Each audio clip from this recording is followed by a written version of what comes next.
Tariff माड़े घाइला तमिलनाडु चिंता प्रकट कले मुख्यमंत्री स्टालिन कहले 34,000 कोटी टंकारु अधिक क्षति 36% चाकरी विपदरे।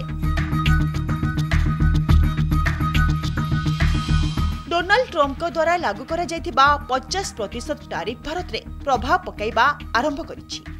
ट्रम्प को टैरिफ अनेक क्षेत्र को प्रभावित करने को जाउछि एवं बयन शिल्प एहा द्वारा सबुठारु अधिक प्रभावित होतिबा जना पड़िछि।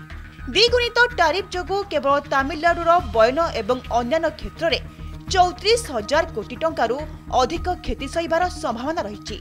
एहा अनेक लोकंक चाकरी उपरे गभीर प्रभाव पकाइछि।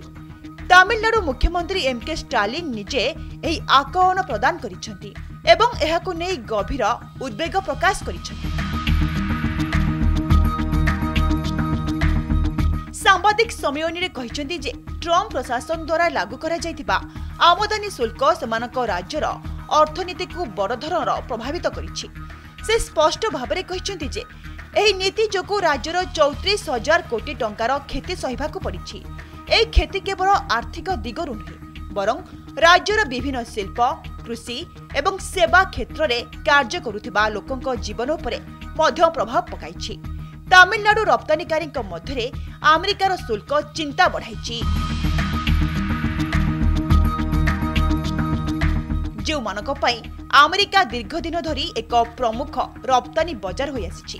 गत आर्थिक वर्ष रे राज्यर मोट रप्तानीर 31% अमेरिका को होइतिला, जहा जातीय हार 20% तुलना रे बहुत अधिक।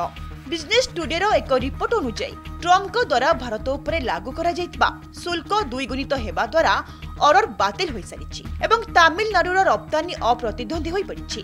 विशेष करी बयन शिल्प यंत्रपाती रत्न एवं अलंकार एवं ऑटो पार्ट्स क्षेत्र में 36% चाकरी विपदरे।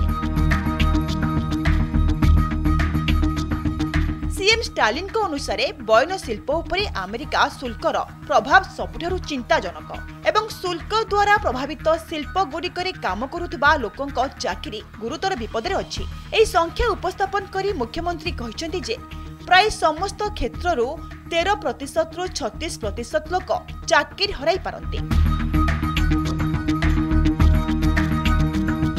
मुख्यमंत्री सूचना अनुसार टैरिफ विभिन्न क्षेत्र को प्रभावित करिछि। एथिमध्यरे टेक्सटाइल शिल्प कृषि उत्पाद हस्तशिल्प एवं किछि मैन्युफैक्चरिंग यूनिट प्रमुख। ए क्षेत्रगुड़िक राज्यर अर्थनीतिर मेरुदंड भली जहाँ अनेक लोकंकु रोजगार जोगाई थाए। टैरिफ जोगु रप्तानी कमिबा फଳରେ एही क्षेत्रगुड़िकरे कार्य करुथिबा हजार हजार लोक चाकरी हराइछन्ति किंबा सेमानकर आय कमी जाइछि बोली चिंता प्रकट करिछन्ति मुख्यमंत्री। ब्यूरो रिपोर्ट कनक न्यूज।